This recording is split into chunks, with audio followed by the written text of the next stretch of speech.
So there's this other thing we can do within Canvas is called the Google Cloud Assignment. So think if you have a Google Doc that you want every kid to fill out, but you want to make sure that they have their own Google Docs. Let's take a look at that. So we're going to go back into our modules so we can create the assignment in the module. Click the plus, assignment, new assignment.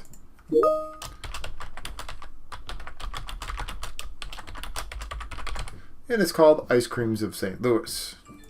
Click add the item. Now here are the Ice Creams of St. Louis assignment. I'm going to go click edit.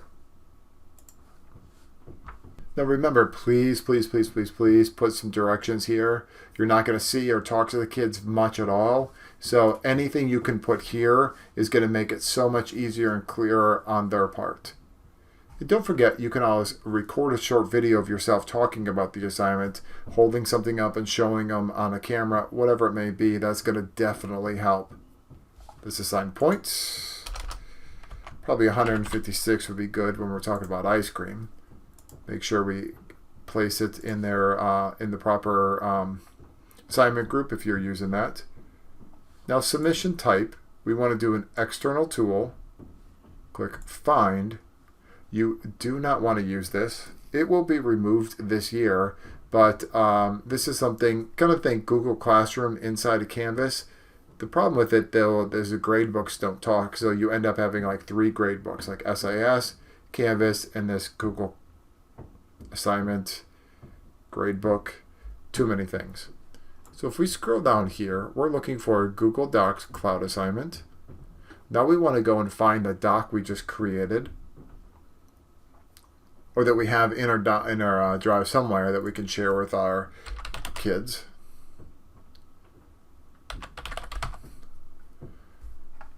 Ice Creams of St. Louis. Click Submit. Click Select. Scroll down. Let's find a due date. Click Done. And save and publish. And we're good to go.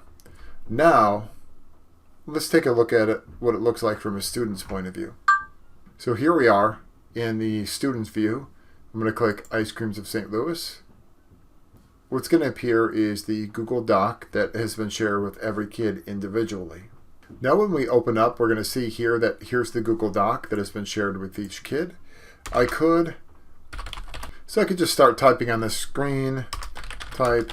I could also click this blue link and type in my own big window if I wanted to.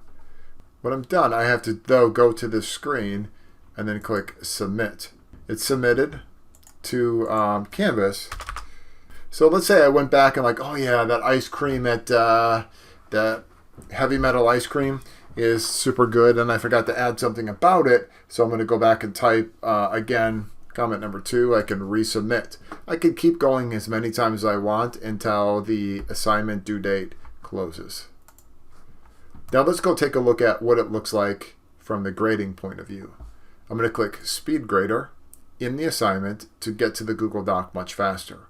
As we see, the document has been embedded in here.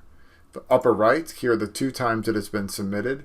If I happen upon the first one, it is going to give me a warning and say, this is not the most recent thing. I can grade it just like we did before.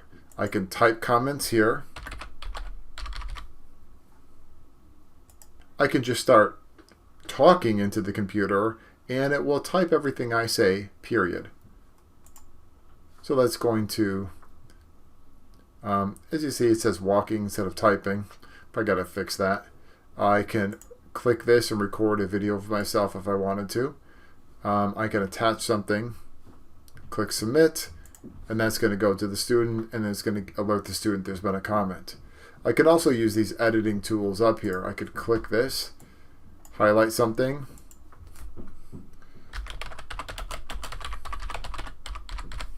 and just leave a comment for whatever that may be. So I've just, I don't think I have to submit again. That's automatically going to be there. So now as a teacher, I've, let's say, graded it, submitted the comments back to the students, given everything they need.